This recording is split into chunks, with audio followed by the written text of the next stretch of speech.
अपनी online class video के अंतर्गत इस समय हम संविधान के अनुच्छेद तथा उसके विषयों को क्रमशः उल्लिखित कर रहे हैं। यह क्लास वीडियो 3 भागों में है। इस संदर्भ में अपने पार्ट 1 वीडियो में संविधान के भाग 1 से भाग 5 तक के बीच में अनुच्छेद 1 से अनुच्छेद 151 तक के विषयों को उल्लिखित किया जा चुका है। इसी क्रम में पार्ट 2 वीडियो में संविधान के भाग 6 से संविधान के भाग 11 तक के बीच में अनुच्छेद 152 से अनुच्छेद 263 तक के विषयों को उल्लिखित किया जा चुका है। अब आज के पार्ट 3 वीडियो में, जो कि इस विषय से संबंधित अंतिम वीडियो है, मैं संविधान के भाग 12 से भाग 22 तक के अनुच्छेदों को, जो अनुच्छेद 264 से 395 तक के बीच में है, को उल्लिखित किया जाएगा। तो चलिए अब अपने आज के क्लास वीडियो की शुरुआत करते हैं।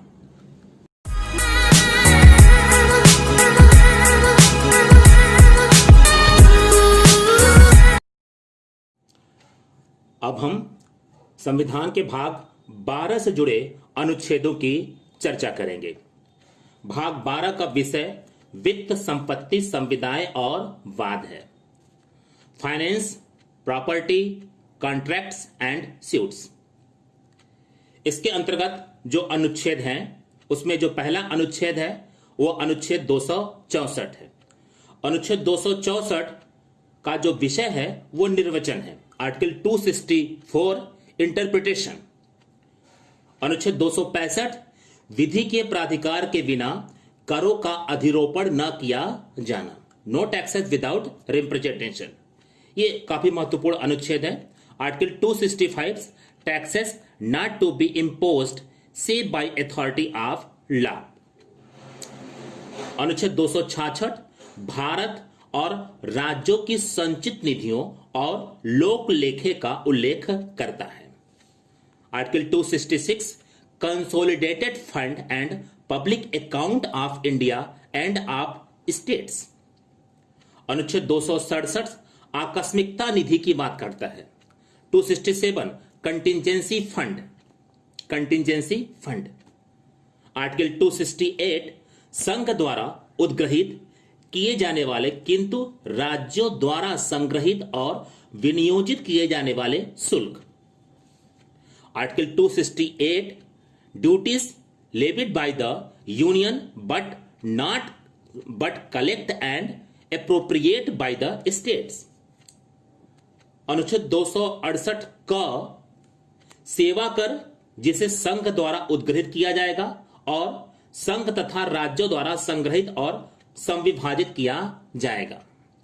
मैं फिर से इस सेंटेंस को रिपीट कर देना चाहता हूं। आर्टिकल 268 क सेवा कर, जिसे संघ द्वारा उद्ग्रहित किया जाएगा और संघ तथा राज्यों द्वारा संग्रहित और संविभाजित किया जाएगा। Article 260A service tax levied by union and collect and appropriate bye the union and the states. Article 269 संघ द्वारा उद्ग्रहित और संग्रहित किंतु राज्यों को सौंपे जाने वाले कर। Article 269 taxes levied and collected by the union but assigned by the states. अनुच्छेद 270 उद्ग्रहित कर और उनका संघ तथा राज्यों के बीच वितरण। Article 270 taxes levied and distribute between the union and the states. ये सारे जो अनुच्छेद चल रहे हैं वो संविधान के भाग 12 के पहले अध्याय, जिसका विषय वित्त है, वित्त, उससे संबंधित है। तो उसी के अंतर्गत ये सारे अनुच्छेद जुड़ करके आगे बढ़ रहे हैं। 271 क्या कहता है? कुछ शुल्कों और करों पर संघ के प्रयोजनों के लिए अधिभार।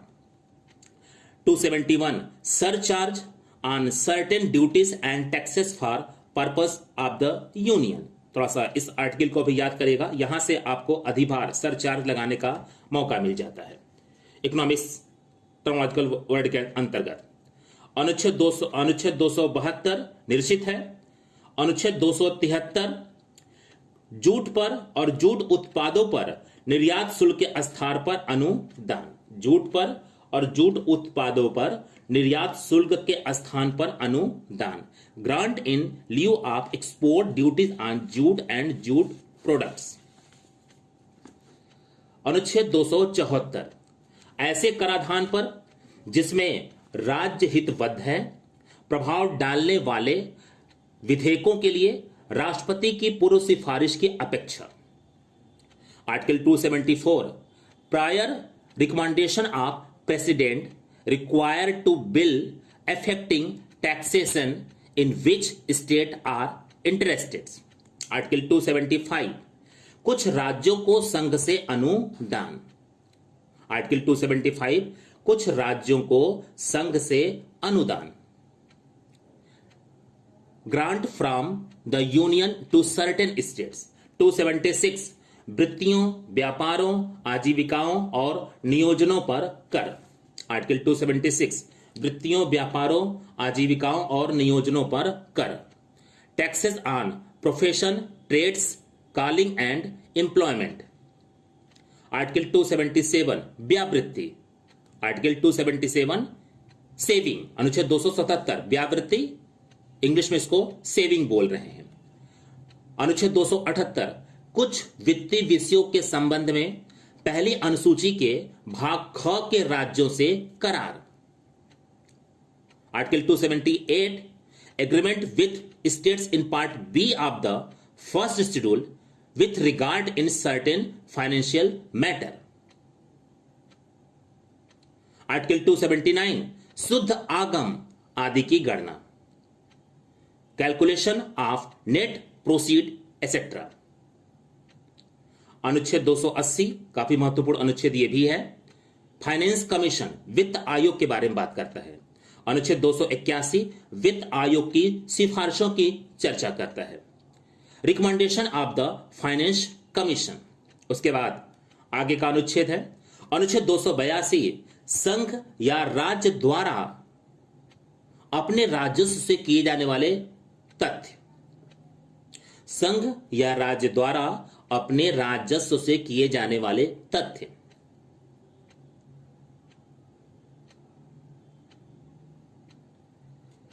थोड़ा सा यहां पे मिसप्रिंट हो गया था, मैं इसको कलेक्शन क्लियर करके पढ़ दे रहा हूं। संघ, राज्य या राज्य द्वारा अपने राजस्व से किए जाने वाले व्यय।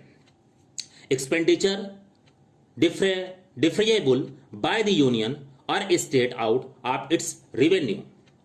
आर्टिकल 283 संचित निधियों, आकस्मिकता निधियों और लोक लेखाओं में जमा धनराशियों की अभिरक्षा आदि। संचित निधियों, आकस्मिकता निधियों और लोक लेखाओं में जमा धनराशियों की अभिरक्षा आदि। Article 283 custody etcetera of consolidated funds, contingency fund and money credit to the public account. अनुच्छेद 284 लोक सेवकों और न्यायालयों द्वारा प्राप्त वादकर्ताओं की जमा राशियों और अन्य धनराशियों की अभिरक्षा। Article 284 custody of suitors, deposit and other money received by public servant and courts। अनुच्छेद 285 संघ की संपत्ति को राज्य के कराधान से छूट। Exemptions of property of the union from state taxation। अनुच्छेद 286 माल के क्रय या विक्रय पर कर के अधिरोपण के बारे में निर्वचन।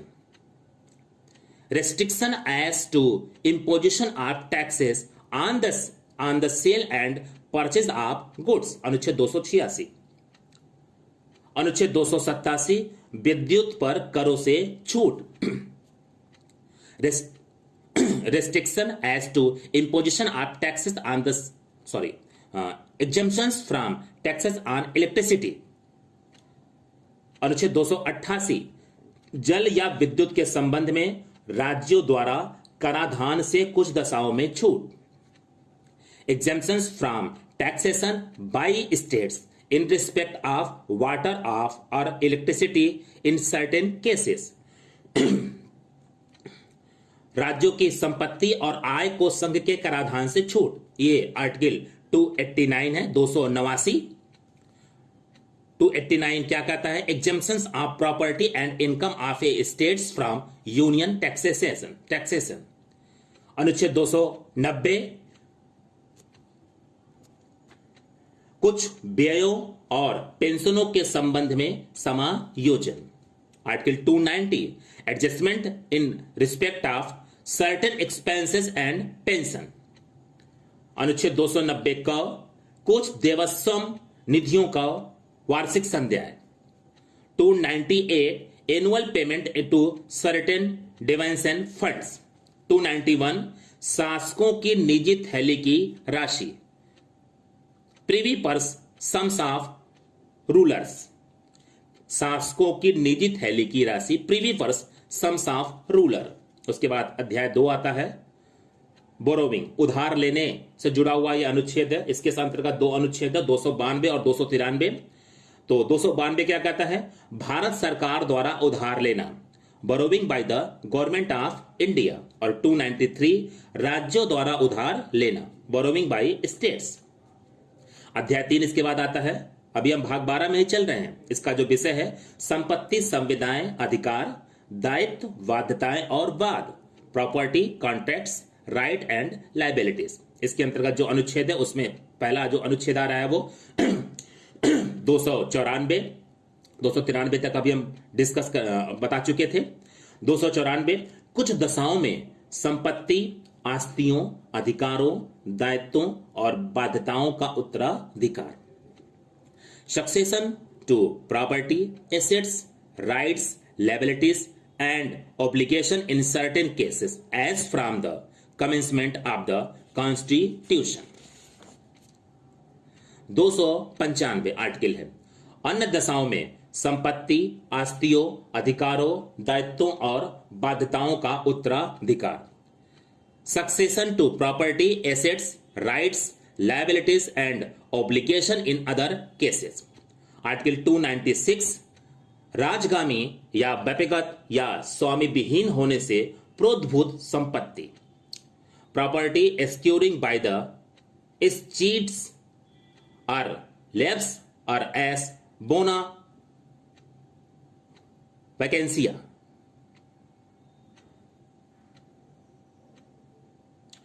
अनुच्छेद 297 राज्य क्षेत्रीय सागर खंड या राज्य क्षेत्रीय सागर खंड या महाद्वीपीय मग्न तट भूमि में स्थित मूल्यवान चीजों और अनन्य आर्थिक क्षेत्र के संपत्ति स्रोतों का संघ में निहित होना। Thing of value within territorial water और continental shelf and resources of the exclusive economic zone to vest in the union. अनुच्छेद 298 व्यापार करने आदि की शक्ति। Article 298 power to carry on trade etcetera. अनुच्छेद 299 संविदाओं से जुड़ा विषय है कॉन्ट्रैक्ट्स। आर्टिकल 299 अनुच्छेद 300 वाद और कार्यवाहियां, स्यूट्स एंड प्रोसीडिंग। उसके बाद अगला अध्याय है अध्याय 4 संपत्ति का अधिकार है। यह अधिकार पहले हमारे मूल अधिकारों की लिस्ट में शामिल था। अनुच्छेद 31 के अंतर्गत उसे वहां से हटा करके इस अध्याय 4 के अंतर्गत संपत्ति के अधिकार विषय को अनुच्छेद 300 क से जोड़ करके बताया गया। तो 300 क क्या कहता है? विधि के प्राधिकार के बिना व्यक्तियों को संपत्ति से वंचित न किया जाना। इस प्रकार से देखिएगा, वो मूल अधिकार था और यहां पर ये विधिक अधिकार हो गया। विधि के प्राधिकार के बिना व्यक्तियों को संपत्ति से वंचित न किया जाना, इस प्रकार से ये विधिक अधिकार हो गया। 300 क person not to be deprived of property save by authority of law. भाग 13 भारत के राज्य क्षेत्र के भीतर व्यापार, वाणिज्य और समागम से जुड़ा विषय है। ये आप इस समय भाग 13 में आ चुके हैं और इसका जो विषय है भारत के राज्य क्षेत्र के भीतर व्यापार, वाणिज्य और समागम, trade, commerce and intercourse with in the territory of India. इसके अंतर्गत जो आर्टिकल है आर्टिकल 301 301 क्या कहता है? व्यापार, वाणिज्य और समागम की स्वतंत्रता, freedom of trade, commerce and intercourse. Article 302 व्यापार, वाणिज्य और समागम पर निर्बंधन अधिरोपित करने की संसद की शक्ति। व्यापार, वाणिज्य और समागम पर निर्बंधन अधिरोपित करने की संसद की शक्ति। 302 power of parliament to impose restriction on trade, commerce and intercourse. Article 303 अनुच्छेद 303 व्यापार और वाणिज्य के संबंध में संघ और राज्यों की विधायी शक्तियों पर निर्बंधन। Article 303 restriction on the legislative power of the union and of the states with regard to trade and commerce। 304 राज्यों के बीच व्यापार, वाणिज्य और समागम पर निर्बंधन। 304 restriction on trade, commerce and intercourse among states। विद्यमान विधियों और राज्यों के एकाधिकार का उपबंध करने वाली विधियों की व्यावृत्ति। अनुच्छेद 305 saving of existing law and law providing for state monopolies. 306 पहली अनुसूची के भाग ख के कुछ राज्यों की व्यापार और वाणिज्य पर निबंधनों के अधिरोपण की शक्ति। 306 power of certain states in part B of the first schedule to impose restriction on trade and commerce. अनुच्छेद 307 इसके अंतर्गत जो आर्टिकल है, अनुच्छेद 301 से अनुच्छेद 304 के प्रयोजनों को कार्यान्वित करने के लिए प्राधिकारी की नियुक्ति। Appointment of authority for carrying out the purpose of article 301 to 304 article 301 to 304। मैं फिर से रिपीट कर दे रहा हूं। अनुच्छेद 301 से अनुच्छेद 304 के प्रयोजनों को कार्यान्वित करने के लिए प्राधिकारी की नियुक्ति। जो ऊपर के अनुच्छेद उसके बारे में बात कर रहे हैं कि उसको अगर आप इंप्लीमेंट करना चाहते हैं तो आपको प्राधिकारी कैसे होंगे नियुक्त करने का संवैधानिक प्रावधान है। Appointment of authority for carrying out the purpose of article 301 to 304। उसके बाद अगला भाग है संविधान का। तो इस समय हम संविधान के भाग 12 और भाग 13 को उल्लिखित कर चुके हैं। भाग 14 में हम आ चुके हैं। इसका जो विषय है संघ और राज्यों के अधीन सेवाएं हैं, services under the union and the states. इसमें भी जो अध्याय है, अध्याय 1 इससे जुड़ा जो अनुच्छेद है वो अनुच्छेद 308 से 314 के बीच में है। अध्याय 1 का जो विषय है वो सेवाएं हैं, सर्विसेज। सर्विसेज के अंतर्गत जो अनुच्छेद है उसमें 308 क्या कहता है? निर्वचन, इंटरप्रिटेशन की बात करता है। अनुच्छेद 309 संघ या राज्य की सेवा करने वाले व्यक्तियों की भर्ती और सेवा की शर्तें।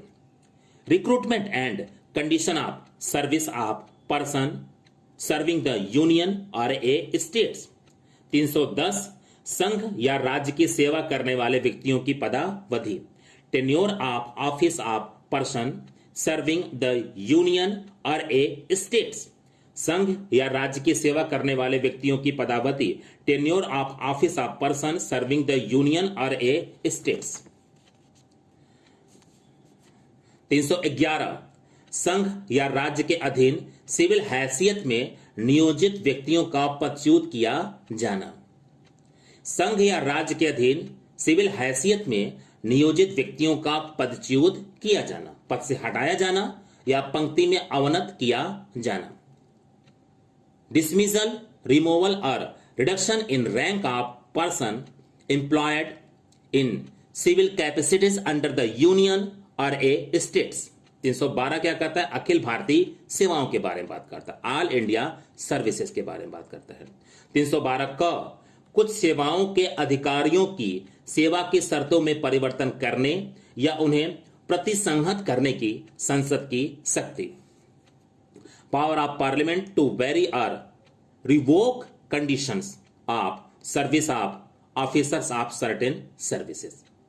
कुछ सेवाओं के अधिकारियों की सेवा की शर्तों में परिवर्तन करने या उसे प्रतिसंहत करने की संसद की शक्ति। आर्टिकल 313 संक्रमणकालीन उपबंध ट्रांजिशनल प्रोविजंस। अनुच्छेद 314 कुछ दशाओं के विद्यमान अधिकारियों के संरक्षण के लिए उपबंध। कुछ दशाओं मिस हो गया था। कुछ सेवाओं के विद्यमान अधिकारियों के संरक्षण के लिए उपबंध। 314 provisions for the protection of existing officers of certain services. संविधान के भाग 14 का अध्याय 2 उसका जो विषय है वो लोक सेवा आयोग है। इसके अंतर्गत अनुच्छेद 315 से 323 तक के अनुच्छेद शामिल हैं। उसमें 315 क्या कहता है? संघ और राज्यों के लिए लोक सेवा आयोग की बात करता है। Public service commission for the union and for the states. यहीं से आपके लिए यूपीएससी और राज्यों के लिए अदर स्टेट में जो पीसीएस कमीशन बनाया गया है वो इसी अनुच्छेद से जुड़ा हुआ है। आर्टिकल 316 सदस्यों की नियुक्ति और पदावधि संघ लोक सेवा आयोग की। तो appointment and term of office of member. 317 लोक सेवा आयोग के किसी सदस्य का हटाया जाना और निलंबित किया जाना।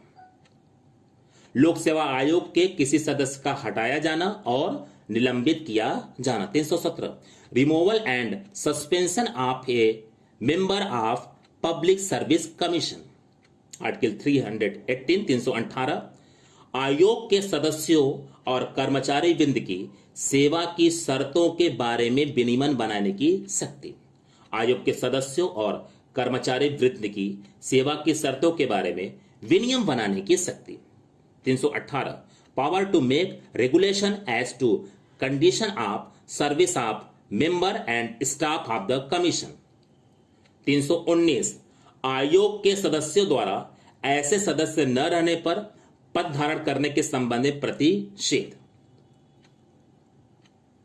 Prohibition as to the holding of office by member of commission on ceasing to be such member. 320 लोक सेवा आयोगों के कृत्य function of public service commission. 321 लोक सेवा आयोगों के कृत्यों का विस्तार करने की शक्ति। Power to extend functions of public service commission. 322 लोक सेवा आयोगों के व्यय expenses of public service commission. 323 लोक सेवा आयोगों के प्रतिवेदन reports of public service commission. भाग 14 का अधिकरण ट्रिब्यूनल्स की बात करता है। इसके अंतर्गत जो अनुच्छेद है वो 323 के ही उप अनुच्छेद हैं। 323 क और 323 ख। 323 क क्या कहता है? प्रशासनिक अधिकरण की बात करता है, एडमिनिस्ट्रेटिव ट्रिब्यूनल्स। ये भी आर्टिकल काफी महत्वपूर्ण है। और 323 ख अन्य विषयों के लिए अधिकरण की बात करता है। 323 क प्रशासनिक अधिकरण एडमिनिस्ट्रेटिव ट्रिब्यूनल्स की बात करता है। और 323 ख 323 B tribunals for other matter अन्य विषयों के लिए अधिकरण की बात करता है। अब आप नेक्स्ट भाग में आ जाइए। संविधान के भाग 15 इसका जो विषय है वो निर्वाचन है, इलेक्शन। इसके अंतर्गत जो अनुच्छेद है 324 से 329 तक के अनुच्छेद हैं। 329 को तो 324 क्या कहता है? निर्वाचनों के अधीक्षण, निदेशन और नियंत्रण का निर्वाचन आयोग में निहित होना।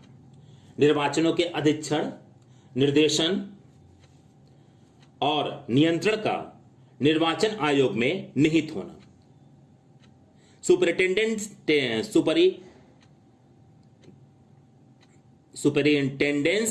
Direction and control of election to be vested in an election commission. 325 article अनुच्छेद धर्म, मूल वंश, जाति या लिंग के आधार पर किसी व्यक्ति का निर्वाचक नामावली में सम्मिलित किए जाने के लिए अपात्र न होना और उसके द्वारा किसी विशेष निर्वाचक नामावली में सम्मिलित किए जाने का दावा न किया जाना। 325 no person to be in eligible for inclusions in or to claimed to be included in a special electoral roll on ground of religions, race, castes or sexes। 326 Lok Sabha और राज्यों की विधानसभाओं के लिए निर्वाचनों का वयस्क मताधिकार के आधार पर होना। लोकसभा और राज्यों की विधानसभाओं के लिए निर्वाचनों का वयस्क मताधिकार के आधार पर होना। 326 election to the house of the people and to the legislative assemblies of states to be on the basis of adult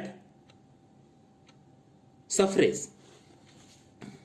327 विधान मंडलों के लिए निर्वाचनों के संबंध में उपबंध करने की संसद की शक्ति। Power of the Parliament to make provisions with respect to election to legislature। 328 किसी राज्य के विधानमंडल के लिए निर्वाचनों के संबंध में उपबंध करने की उस विधानमंडल की शक्ति। 328 Power of legislature of a states to make provisions with respect to election to such legislature। 329 निर्वाचन संबंधी मामलों में न्यायालयों के हस्तक्षेप का वर्जन। Bar to interference by courts in electoral matters. 329 क प्रधानमंत्री और अध्यक्ष के मामले में संसद के लिए निर्वाचनों के बारे में विशेष उपबंध। Special provisions as to election to parliament in the cases of prime minister and speaker. इसके बाद अगला भाग है भाग 16 कुछ वर्गों के संबंध में विशेष उपबंध की चर्चा करता है। भाग 16 कुछ वर्गों के संबंध में विशेष उपबंध की बात करता है। इसके अंतर्गत जो अनुच्छेद है 330 लोकसभा में अनुसूचित जातियों और अनुसूचित जनजातियों के लिए स्थानों का आरक्षण। लोकसभा में अनुसूचित जातियों और अनुसूचित जनजातियों के लिए स्थानों का आरक्षण। Reservation of seats for scheduled caste and scheduled tribes in the house of the people. अनुच्छेद 331 लोकसभा में आंग्ल भारतीय समुदाय का प्रतिनिधित्व। Representation of the Anglo Indian community in the house of the people. Article 331 बहुत इंपॉर्टेंट अनुच्छेद है। इसी के तहत लोकसभा में 2 सदस्यों को जो एंग्लो इंडियन समुदाय से होते हैं उनको राष्ट्रपति मनोनीत कर सकता है। 332 राज्यों की विधानसभाओं में अनुसूचित जातियों और अनुसूचित जनजातियों के लिए स्थानों का आरक्षण। Reservation of seats for scheduled castes and scheduled tribe in the legislative assembly of the states. Article 333। 333 राज्यों की विधानसभाओं में आंग्ल भारतीय समुदाय का प्रतिनिधित्व। अब सेंट्रल था, अब स्टेट शुरू हो गया। राज्यों की विधानसभाओं में आंग्ल भारतीय समुदायों का प्रतिनिधित्व। Representation of the Anglo Indian communities in the legislative assembly of the states. यहां पर भी एक एंग्लो इंडियन को राज्यपाल नॉमिनेट कर सकता है, उसी के बारे में यह आर्टिकल जुड़ा हुआ है।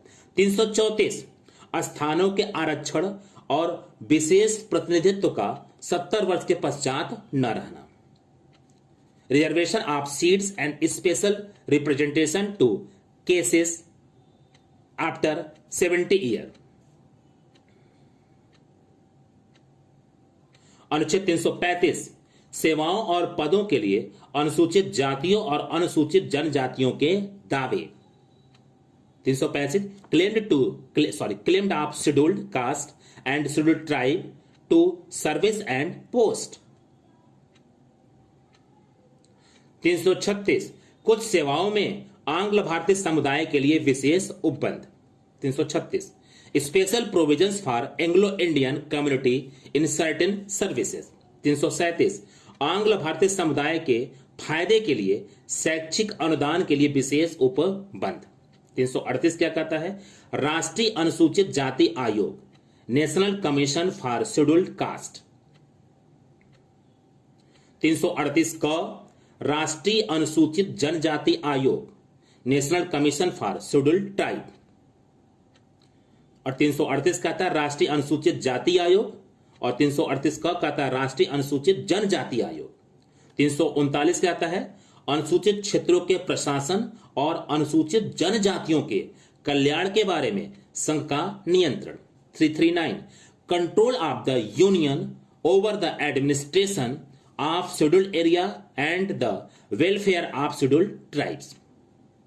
340 पिछड़े वर्गों की दशाओं के अन्वेषण के लिए आयोग की नियुक्ति। पिछड़े वर्गों के दशाओं के अन्वेषण के लिए आयोग की नियुक्ति। 340 appointment of a commission to investigate the condition of backward classes. 341 अनुसूचित जातियां। 341 अनुसूचित जातियां शेड्यूल्ड कास्ट और अनुसूचित जनजातियां शेड्यूल्ड ट्राइब। 342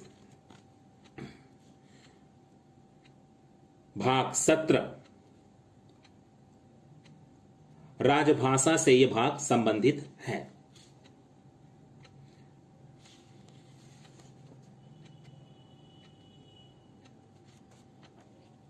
इसके अंतर्गत जो पहला अध्याय है वह संघ की भाषा से जुड़ा हुआ है। इसके अंतर्गत जो अनुच्छेद है लैंग्वेज ऑफ द यूनियन, संघ की भाषा। अनुच्छेद 343 संघ की राजभाषा के बारे में उल्लेख करता है।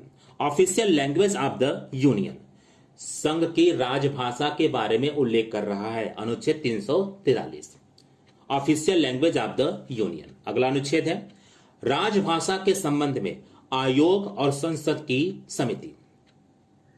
राजभाषा के संबंध में आयोग और संसद की समिति। Article 344 commission and committees of parliament on official language. इसके बाद दूसरा अध्याय शुरू हो जाता है। इसका विषय प्रादेशिक भाषा है।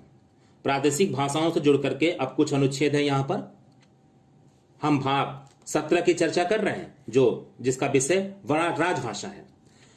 345 344 तक ऊपर पढ़ा जा चुका था।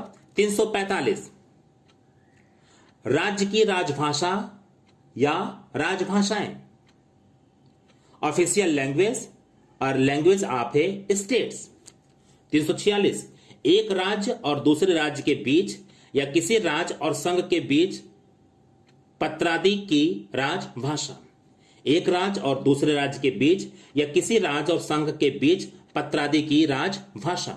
Official language for communication between one states and another और between a states and the union. अनुच्छेद 347 किसी राज्य की जनसंख्या के किसी अनुभाग द्वारा बोली जाने वाली भाषा के संबंध में विशेष उपबंध। Special provisions relating to language spoken by a section of the population of a states. अध्याय 3 उच्चतम न्यायालय और उच्च न्यायालयों आदि की भाषा के बारे में बात करता है। पहला अध्याय संघ की भाषा से जुड़ा हुआ था, दूसरा अध्याय प्रादेशिक भाषाओं के बारे में बात कर रहा था, तीसरा अध्याय उच्चतम न्यायालय और उच्च न्यायालयों आदि की भाषा के बारे में बात कर रहा है। इससे जो जुड़ा अनुच्छेद है वह अनुच्छेद 348 है। उच्चतम न्यायालय और उच्च न्यायालयों में और अधिनियमों विधेयकों आदि के लिए प्रयोजन की जाने वाली भाषा। उच्चतम न्यायालय और उच्च न्यायालयों में और अधिनियमों विधेयकों आदि के लिए प्रयोग की जाने वाली भाषा। यहां पर सेंटेंस विषय का देखिएगा, उच्चतम न्यायालय उच्च न्यायालय आदि की भाषा। आदि की भाषा में उच्चतम न्यायालय और उच्च न्यायालयों के बाद अधिनियमों और विधेयकों आदि के लिए प्रयोग की जाने वाली भाषा शामिल हो जाती है। 348 language to be used in the supreme court and in the high court and for act bills etcetera. 349 349 भाषा से संबंधित कुछ विधियों अधिनियमित करने के लिए विशेष प्रक्रिया। भाषा से संबंधित कुछ विधियों को अधिनियमित करने के लिए विशेष प्रक्रिया। 349 special procedures for enactment of certain law relating to language. अध्याय 4 विशेष निदेश व्यथा के निवारण के लिए अभ्यावेदन में प्रयोग की जाने वाली भाषा। अनुच्छेद 350 व्यथा के निवारण के लिए अभ्यावेदन में प्रयोग की जाने वाली भाषा। Language to be used in representation for redress of grievances. Language to be used to in representation for redress of a grievances. व्यथा के निवारण के लिए अभ्यावेदन में प्रयोग की जाने वाली भाषा। अनुच्छेद 350 क प्राथमिक स्तर पर मातृभाषा में शिक्षा की सुविधाएं। प्राथमिक स्तर पर मातृभाषा में शिक्षा की सुविधाएं 350 क facilities for instruction in mother tongue eight primary stage. Facilities for instruction in mother tongue eight primary stage. 350 ख भाषाई अल्पसंख्यक वर्गों के लिए विशेष अधिकारी। 350 ख भाषाई अल्पसंख्यक वर्गों के लिए विशेष अधिकारी। Special officers for linguistics minorities. 351 Hindi भाषा के विकास के लिए निर्देश। Directive for development of the Hindi language. 351 Hindi भाषा के विकास के लिए विशेष निर्देश। Directive for development of the Hindi language. इसके बाद हम अगले भाग पर आ जाते हैं, भाग 18। यह अनुच्छेद बहुत ही महत्वपूर्ण रहा है, यह भाग बहुत ही महत्वपूर्ण रहा है। तो क्या कहता है भाग 18? आपात उपबंध इस भाग 18 का विषय है। Emergency provisions. इसके अंतर्गत जो अनुच्छेद आते हैं वो 352 से 360 तक के अनुच्छेद हैं।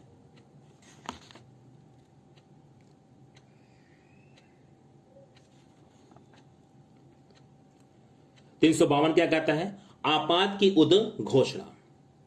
Proclamation of emergency. Proclamation of emergency. आपात की उद्घोषणा। Proclamation of emergency. 353 क्या कहता है? आपात की उद्घोषणा का प्रभाव। Effect of proclamation of emergency. Article 353। 353 आपात की उद्घोषणा का प्रभाव। Effect of proclamation of emergency.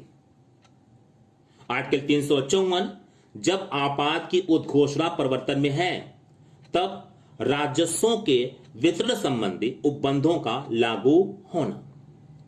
जब आपात की उद्घोषणा प्रवर्तन में है तब राजस्वों के वितरण संबंधी उपबंधों का लागू होना। 354 application of provisions relating to distribution of revenue will a proclamation of emergency is in operation। अनुच्छेद 355 बाह्य आक्रमण और आंतरिक अशांति से राज्य की संरक्षा करने का संघ का कर्तव्य। यह भी अनुच्छेद बहुत ही महत्वपूर्ण है। बाह्य आक्रमण और आंतरिक अशांति से राज्य की संरक्षा करने का संघ का कर्तव्य। 355 duties of the union to protect states against external aggregation and internal disturbance। Duties of the union to protect states against external aggregation and internal disturbance। 356 अनुच्छेद 356 क्या कहता है? राज्यों में संवैधानिक तंत्र के विफल हो जाने की दशा में उपबंध। राज्यों में संवैधानिक तंत्र के विफल हो जाने की दशा में उपबंध। Provisions in cases of failure of constitutional machinery in states. राज्यों में संवैधानिक तंत्र के विफल हो जाने की दशा में उपबंध। Provisions in cases of failure of constitutional machinery in states. 357 अनुच्छेद 356 के अधीन की गई उद्घोषणा के अधीन विधायी शक्तियों का प्रयोग। अनुच्छेद 356 के अधीन की गई उद्घोषणा के अधीन विधायी शक्तियों का प्रयोग। 357 exercise of legislative power under proclamation issued under article 356। exercise of legislative powers under proclamation issued under article 356। 357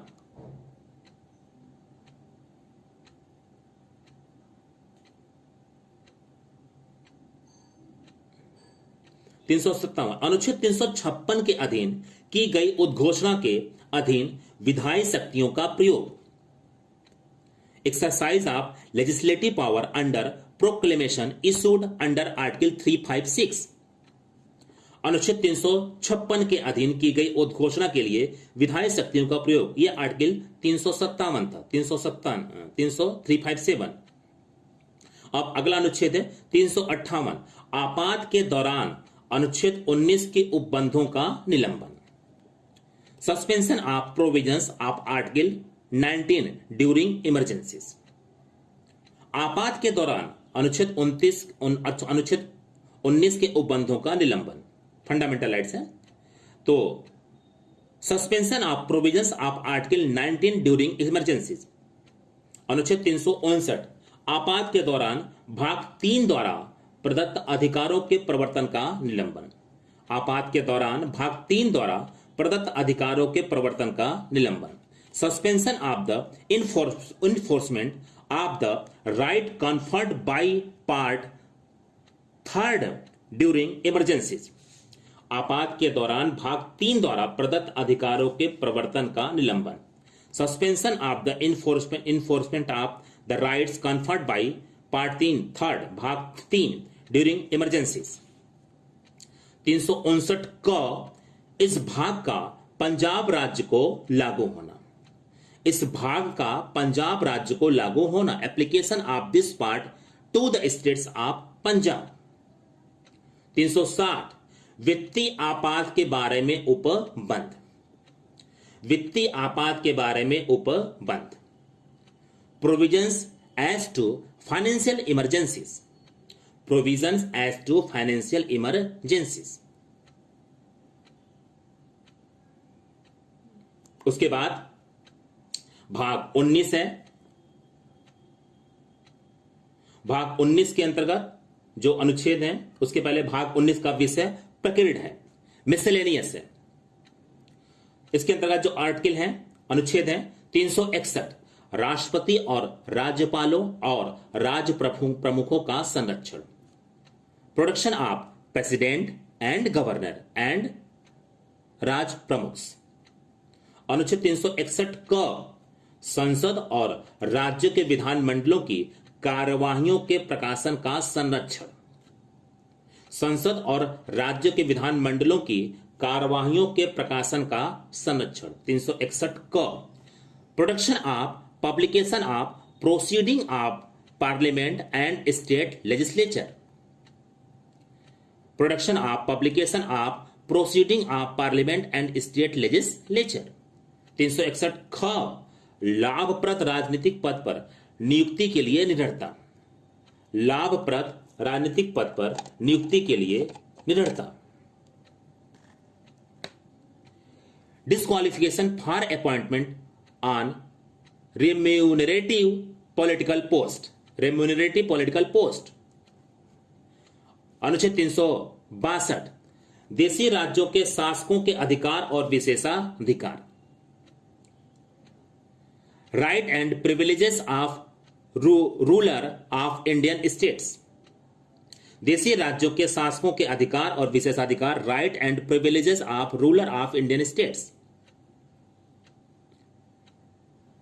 363, कुछ संधियों करारों आदि के कुछ संधियों करारों आदि से उत्पन्न विवादों में न्यायालयों के हस्तक्षेप का वर्णन,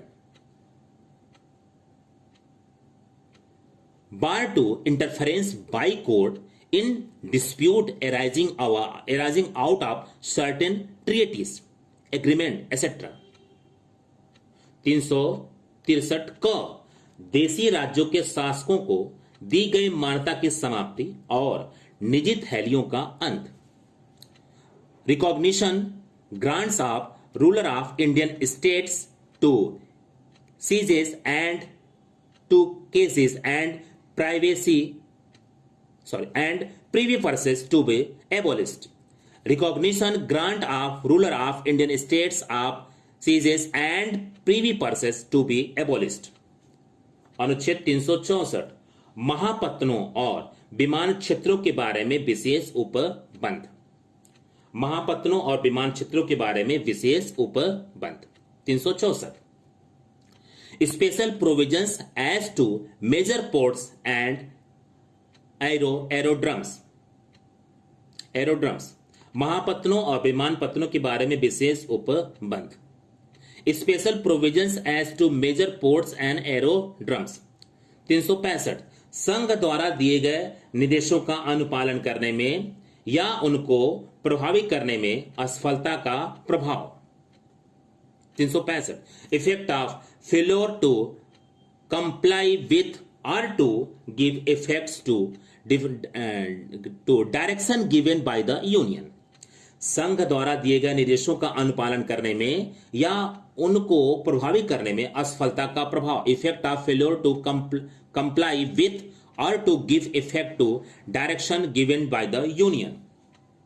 366 परिभाषाएं definition. 367 निर्वचन interpretation.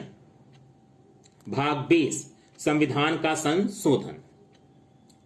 Amendment of the constitution बहुत ही महत्वपूर्ण अनुच्छेद है ये। संविधान में कोई भी संशोधन इसी अनुच्छेद से होता है। 368 संविधान का संशोधन करने की संसद की शक्ति और उसके लिए प्रक्रिया। Power of the parliament to amend the constitution and procedure therefor. संविधान का संशोधन करने की संसद की शक्ति और उसके लिए प्रक्रिया। Power of parliament to amend the constitution and procedure therefor. अब हम भाग 21 पे आ गए। भाग 21 का विषय है अस्थायी संक्रमणकालीन और विशेष उपबंध। Temporary transitional and special provisions. इसके अंतर्गत जो अनुच्छेद है अनुच्छेद 369 राज्य सूची के कुछ विषयों के संबंध में विधि बनाने की संसद को इस प्रकार अस्थायी शक्ति मानो वे समवर्ती सूची के विषय हों। 249 भी अनुच्छेद इसी तरह से मिलता जुलता हुआ है, तो दोनों को आप जोड़ करके एक नई सोच रख सकते हैं। राज्य सूची के कुछ विषयों के संबंध में विधि बनाने की संसद की इस प्रकार अस्थायी शक्ति मानो वे समवर्ती सूची के विषय हों। अनुच्छेद 370 जम्मू कश्मीर राज्य के संबंध में अस्थायी उपबंध लेकर के आता था। अभी जम्मू कश्मीर अब इस अनुच्छेद के तहत विशेष प्रावधानों के दर्जे से बाहर आ चुका है। अनुच्छेद 371 महाराष्ट्र और गुजरात राज्यों के संबंध में विशेष उपबंध। Special provisions with respect to the states of Maharashtra and Gujarat. 371 के अब सेगमेंट आने लगते हैं। 371 का नागालैंड राज्य के संबंध में विशेष उपबंध। Special provisions with respect to the state of Nagaland. 371A। अब 371 ख असम राज्य के संबंध में विशेष उपबंध की चर्चा करता है। 371B special provisions with respect to the state of Assam. 371 का मणिपुर राज्य के संबंध में विशेष उपबंध की चर्चा करता है। 371C 371C special provisions with respect to the state of Manipur. 371 घ आंध्र प्रदेश राज्य के संबंध में विशेष उपबंध की बात करता है। और 371D special provisions with respect to the state of Andhra Pradesh. 371 अंग आंध्र प्रदेश में केंद्रीय विश्वविद्यालयों की स्थापना की बात करता है। 371E establishment of central university in Andhra Pradesh. 371 च सिक्किम राज्य के संबंध में विशेष उपबंध। 371 F special provisions with respect to the state of Sikkim. 371 छ मिजोरम राज्य के संबंध में विशेष उपबंध। मिजोरम राज्य के संबंध में विशेष उपबंध। Special provisions with respect to the state of Sikkim. Special provisions with respect to the state of Mizoram. 371 G 371 ज अरुणाचल प्रदेश राज्य के संबंध में विशेष उपबंध। 371 एच सॉरी ज 371 H special provisions with respect to the state of Arunachal Pradesh. 371 झ गोवा राज्य के संबंध में विशेष उपबंध। 371 आई इसका इंग्लिश में special provisions with respect to the states of Goa. 371 I. उसके बाद 372 अनुच्छेद 372 क्या कहता है? विद्यमान विधियों का प्रवृत्त बने रहना और उनका अनुकूलन। Continuance in force of existing law and their adaptation. 372 क विधियों का अनुकूलन करने की राष्ट्रपति की शक्ति। 372 क विधियों का अनुकूलन करने की राष्ट्रपति की शक्ति। 372 क power of the president to adopt law. Power of the president to adopt law. 373 निवारक निरोध में रखे गए व्यक्तियों के संबंध में कुछ दशाओं में आदेश करने की राष्ट्रपति की शक्ति। 373 निवारक निरोध में रखे गए व्यक्तियों के संबंध में कुछ दशाओं में आदेश करने की राष्ट्रपति की शक्ति। 373 power of president to make order in respect of person under preventive detention in certain cases. 374 federal न्यायालय के न्यायाधीशों और फेडरल न्यायालय में या सपरसत हिज मैजेस्टी के समक्ष लंबित कार्यवाहियों के बारे में उपबंध। प्रोविजंस एज टू जजेस of the federal courts and proceeding pending in the federal courts court और before his majesty in council. 375 courts, authorities and officers to continue to function subject to the provisions of the Constitution। अनुच्छेद 375 क्या कहता है? संविधान के उपबंधों के अधीन रहते हुए न्यायालयों, प्राधिकारियों और अधिकारियों का कृत्य करते रहना। अनुच्छेद 376 उच्च न्यायालयों के न्यायाधीशों के बारे में विशेष उपबंध। उच्च न्यायालयों के न्यायाधीशों के बारे में विशेष उपबंध। प्रोविजंस एज टू जजेस ऑफ हाई कोर्ट। 377 भारत के नियंत्रक महालेखा परीक्षक के बारे में विशेष उपबंध। Provisions as to controller and auditor general of India. 378 लोक सेवा आयोगों के बारे में उपबंध। Provisions as to public service commission. 378 का आंध्र प्रदेश विधानसभा की अवधि के बारे में विशेष उपबंध। 378 का आंध्र प्रदेश विधानसभा की अवधि के बारे में विशेष उपबंध। Special provisions as to duration of Andhra Pradesh legislative assembly. इसके बाद यहां पर ध्यान देना है आपको, अनुच्छेद 379 से अनुच्छेद 391 तक के पूरे की पूरे अनुच्छेद आपके संविधान में इस समय मौजूद नहीं है। 78 की बात की हमने, 78 क की बात की। उसके बाद 379 से 391 तक, यानी कि 79, 80, 81, 82, 83, 84, 85, 86, 87, 88, 89, 90, 91 इतने अनुच्छेद इस समय आपके संविधान में नहीं है, ये निरसित हैं। अब आप 78 क के बाद सीधे आ जाएंगे 392 पे। 379 से 391 तक के अनुच्छेद निरसित हैं। 392 कठिनाइयों को दूर करने की राष्ट्रपति की शक्ति। कठिनाइयों को दूर करने की राष्ट्रपति की शक्ति। Power of the president to remove difficulties. Power of the president to remove difficulties. कठिनाइयों को दूर करने की राष्ट्रपति की शक्ति। भाग 21 से जुड़े अनुच्छेदों को अभी आपके सामने लाया गया।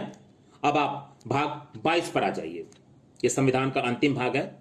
इसका जो विषय है संक्षिप्त नाम, प्रारंभ, हिंदी में प्राधिकृत पाठ और निरसन। इसके साथ ही हम संविधान की आंतरिक व्यवस्था पर एक पूरा वीडियो पहले बना चुके हैं। वो वीडियो भी 3 पार्ट में था। आप उसको और इसको जोड़ करके देखिए। इसके बाद आप संविधान की उद्देशिका को समझ लेते हैं। संविधान की उद्देशिका को समझने के साथ ही संघात्मक शासन व्यवस्था जैसे कुछ मूल सिद्धांतों को जान लेते हैं, नागरिकता के प्रावधानों को समझ लेते हैं, तो फिर अब उसके बाद आपको पूरा संविधान ठीक से समझ में आएगा। राज्य व्यवस्था अब आपको भली भांति समझ में आने लगेगी। खैर, संविधान का भाग 22 संक्षिप्त नाम, प्रारंभ, हिंदी में प्राधिकृत पाठ और निरसन। Short title, commencement, authoritative text in Hindi and repels. इसके अंतर्गत जो अनुच्छेद है उसमें जो पहला अनुच्छेद है 393 संक्षिप्त नाम। संक्षिप्त नाम, यह अनुच्छेद भी महत्वपूर्ण है। इसी अनुच्छेद से ये जो पुस्तक है इसे भारत का संविधान नाम दिया गया था। तो शार्ट टाइटल, उसके बाद अनुच्छेद 394 प्रारंभ, इसके बारे में कुछ प्रावधान है। 394 क हिंदी भाषा में प्राधिकृत पाठ, authoritative text in Hindi language. 394 का जो इंग्लिश वर्जन है कमेंसमेंट है। 394 A authoritative text in Hindi language के बारे में बात कर रहा है। और 395 निरसन रिपेल्स, 395 रिपेल्स निरसन। इस तरह से आपके सामने अभी संविधान के कुल 395 अनुच्छेदों का इस ऑनलाइन क्लास वीडियो के अंतर्गत 3 भागों में बांट करके उल्लेख किया गया।